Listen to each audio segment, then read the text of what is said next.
Now, let's talk about cap cost reduction, cap costs. In layman's term, what that means, it's money down, okay?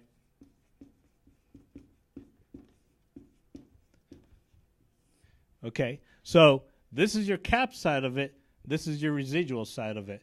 The more money you put down, what happens to the payment? Obviously, it goes down, okay? The least amount of money you put down, you're just paying from the full cap. So basically, when you put money down on the lease, it's gonna adjust a payment, but you'll see a bigger adjustment from a purchase because you're on a shorter term. Your average finance term on a car loan in today's market is anywhere between 66 and 75 months. Okay, there are a lot of banks out there doing 84 months right now, but that's basically, if you're going to put a good chunk of money down, you divide that by 36 months, it's going to affect the payment significantly. So in a nutshell, that's leasing right there. Now, at the end of your lease, you have options. You actually have 4 options, okay? Option 1 is you can buy it. Option 2 is you can sell it. Option 3, you can trade it. Or option 4, you can turn it in. Okay, so at the end of the lease,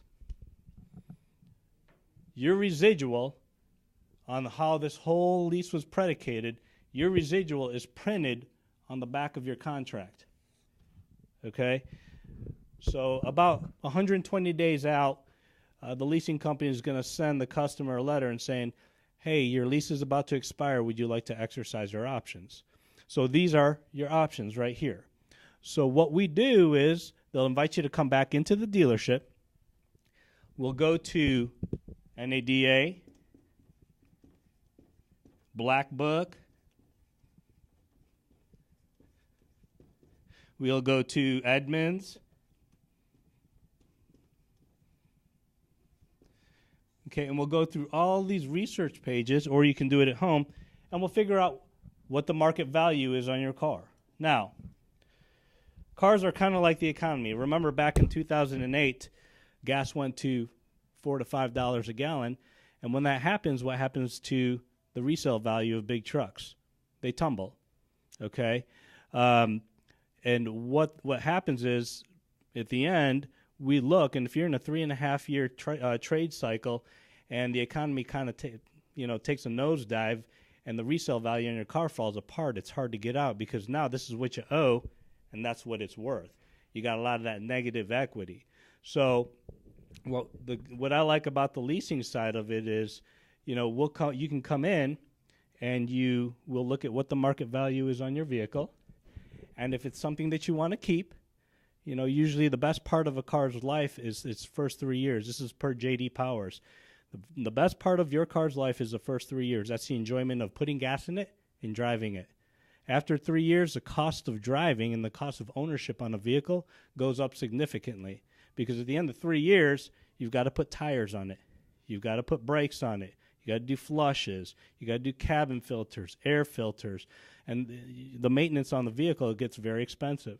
So a lot of people say, you know what, I want to keep the car. I want to buy it out for the residual. Okay, so what we do is we go look at the market value on the vehicle.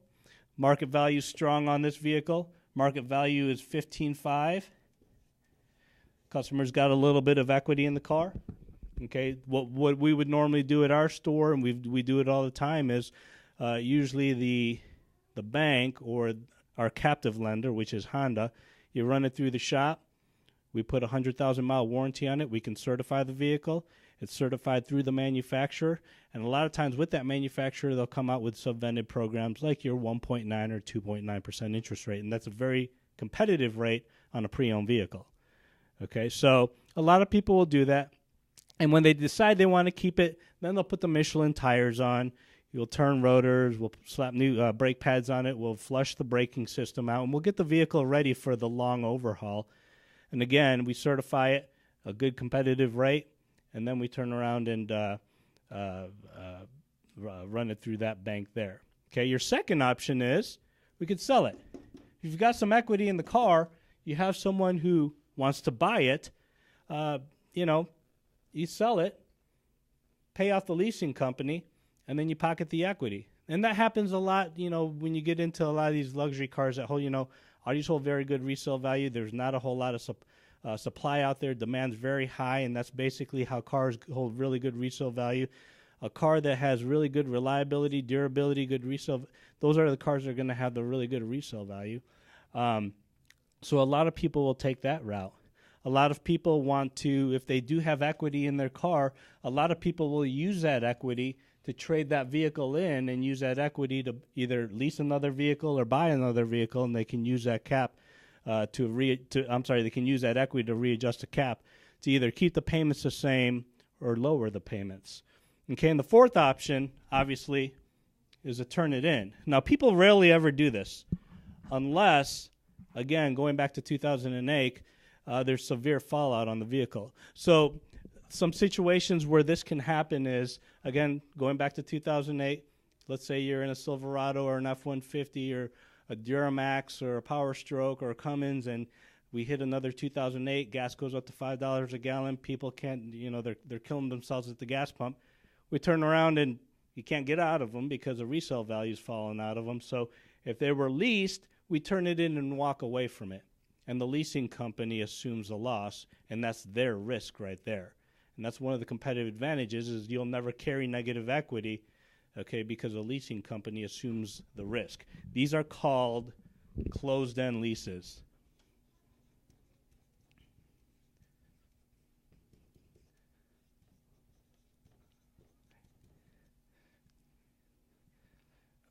And basically, all manufacturers carry only closed-end leases. So leasing actually got a very bad name back in the 80s when they first started testing it, and they were called open-end leases. Well, the difference between open-end lease and a closed-end lease is, in an open-end lease, if the resale value falls apart on the car, okay, the customer is responsible for the difference. Now, they still have open-end leases, and you'll see most open-end leases primarily on exotic cars like Lamborghinis, Ferraris, etc.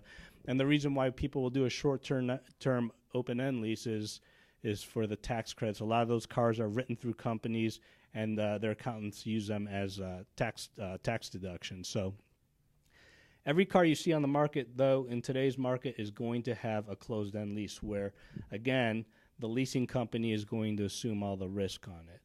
So this is basically leasing right here. The next session I'll go over with you is the difference between leasing a car and buying a vehicle, how this could be an advantage to you, what the pros and cons are, mileage restrictions, depreciation, etc. So this is Joey Gabarta, Classic Honda of Midland, over and out.